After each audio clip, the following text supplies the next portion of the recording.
Believe it or not, it'll be the 13th annual 800 CHAB Family First Radiothon, May 2nd and 3rd this year at the Wigmore Regional Hospital. Hi, everybody. I'm Rob Carnie.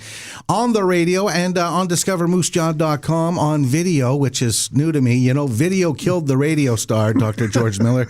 I'm a little frightened by the video here. I listened to that. You know, that's good.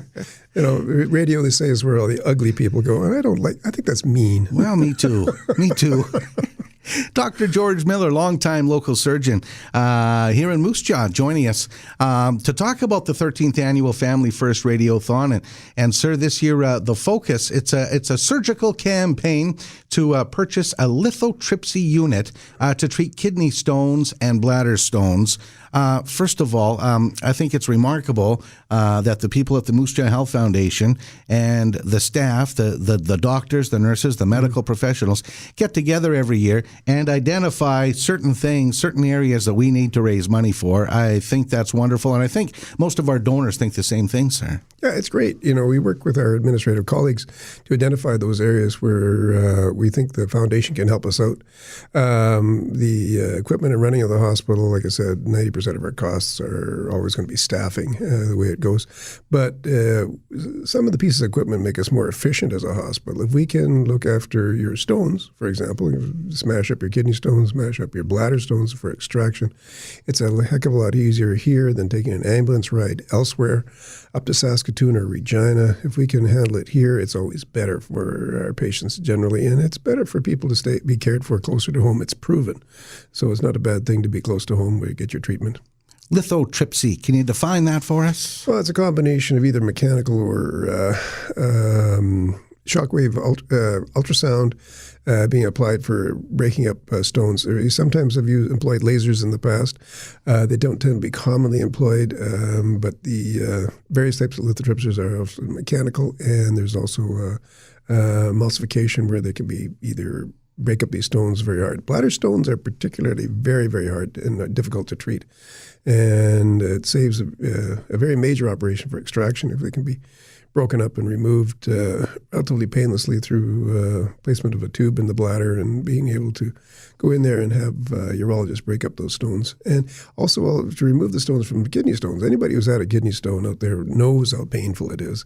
It's probably one of the most painful conditions you can have. And if you can get away from that and make it easier for people to recover instead of having to have a big operation for extraction of stones, it's a good thing.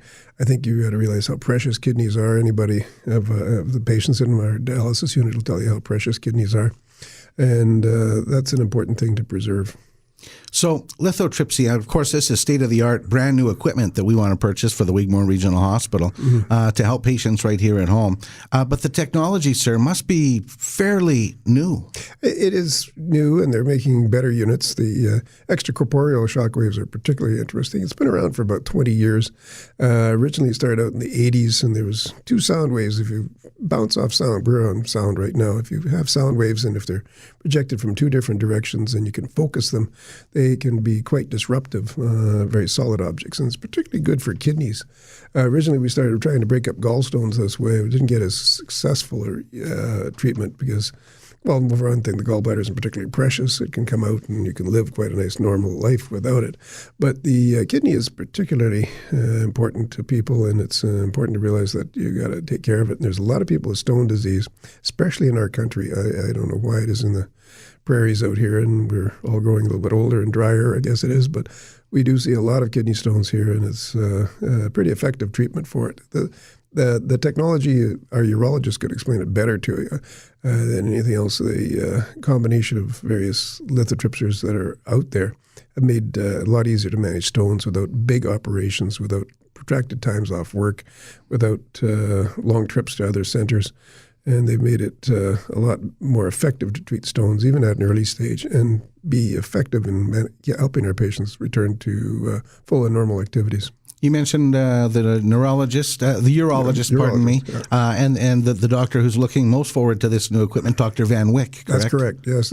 He's looking forward to it. He's been making do with what we have at the present time. And also, Dr. Van Vick is looking at cutting back on his practice, and we're also interested in attracting a new urologist in for replacement when he decides to retire. So we want to make sure that he has the full range of equipment, whoever he or she will be, that can work with and be effective in their practice and happy in their practice for caring for patients here in Moose Jaw. We've already identified that we need urological services here. And given our age of population and the general treatment that we've done in the past, we know that they're supportive to other services. I just utilized just yesterday Dr. Van Vick's expertise in managing a patient.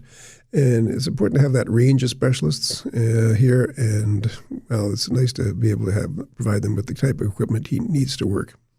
Longtime local surgeon Dr. George Miller joining us on the radio now, talking about our 13th annual 800 CHAB Family First Radiothon in support of the Moose Jaw Health Foundation. The Health Foundation, of course, then buys the equipment to make healthcare better for us right here in Moose Jaw and the local region, specifically the Wigmore Regional Hospital. Our goal, $150,000, will cover the costs of the new equipment, which will include a new lithotripsy unit. We're also looking for a new anesthetic machine to help out in surgery. 13 years of radiothoning. Let me check the numbers here. On the first 10 years, we raised $3.5 million. 2017, we topped $159,000. The 12th annual last year, $209,000 plus, so about almost $3.9 million we've raised over the years at the Radiothon, and that dates back, of course, to life at the old Moose Jaw Union Hospital.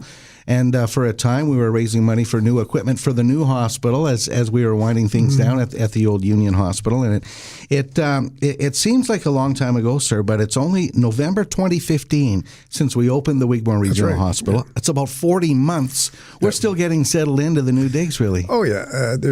But it's amazing how smoothly it has gone. The biggest problem that we faced when it first opened was parking, believe it or not. Everybody suddenly forgot there's other places to park and all the rest of it. If that was your biggest problem when you open a hospital, that's not a bad problem to have. You can always walk in. But the nice thing is that it's worked out well with good staff. I find the patient flow is much more efficient. I do find that, we're small, we're cramped, but we have the flexibility that we can be able to expand and contract. Our natural course in hospitals that we have higher demands in January and February, and then we're at 125% capacity, which means we're well over what's ideal. But that is a common feature that happens in all the hospitals in Canada, at least. And we do have that flexible capacity here that we can take the load off Regina and Saskatoon and tertiary care centers. Just last week, University Hospital said they were at 153% capacity. So there's no way you can get them into their hospital with this. But if we can handle these patients here, if we can manage the problems that are here, such as bladder stones and the simple things, we're so much further ahead, and patients are better, and the system is better overall. The new hospital we just recently commissioned our 4th OR. We've got them fully stocked. We're getting new electrocautery machines at all the ORs. Everything's on a boom. It works extremely well. I've just got a chance to use the new OR in the last couple of weeks, and it's working out very well. It's lots of space. Patient flow is very good, and they're happier units to work in. And I think the fact that we've got improved our outpatient services has been a great way of people flowing to the hospital. But, now if you need a surgical consult, I'm 50 feet away from there to emergency instead of on the 5th floor of a hospital, coming down, finding the elevator, coming across, doing a consultation. I can pick it up. Our communication, it's great. We've got great EMR, electronic health records, electronic medical records that are tied in. I can bring up our office records here at the hospital. Don't have to pick up, shuffle paper around. We still have a great deal of paper, I'm afraid. But when you can get all this stuff in a modern hospital, it is improving the services greatly. And I think over the 34 years I've been here, I've seen a great many improvements, and I think it's nice to know that everything gets steadily better, thanks to the people of Moose Jaw. Moose Jaw deserves a real credit for this, because that figure is a substantial amount for the size of population. We deal with maybe a catchment area of 63,000 in the old Five Hills Health region. We're respected for that the care that we can give here. We have a first-class regional hospital that is nice. People like it. We're getting a lot of work from Regina, believe it or not, because it's just easier to come to Moose Jaw from the south end of Regina than it is to go to the general hospital and the Pasco Hospital at times. But we appreciate the work that we can do here for the citizens of Moose Jaw because they raised the money for us, and we appreciate their support. Wonderful. You just mentioned and just answered one of my questions, and that was last year at the Radiothon, we were trying to raise enough money to buy enough equipment so that we could open up that 4th surgical suite, and you said we have just recently done that. All 4 surgical suites at the Wigmore Regional Hospital are now up and running. That's wonderful. That's right, and that speeds up patient turnover. While there's tearing down one OR and cleaning it, we can be setting up in another one and moving the patient in there. So it flips back and forth. It's far more efficient, and we can get more patients done within time without having to slow people down. You talked about Dr. Van Vick slowing down and thinking about retiring and bringing in a new doctor to take over. Let's talk about attraction and retention and how that's improved since we've opened the new hospital. Yeah, it has. You know, the fact that we've got better access to the hospital, more efficient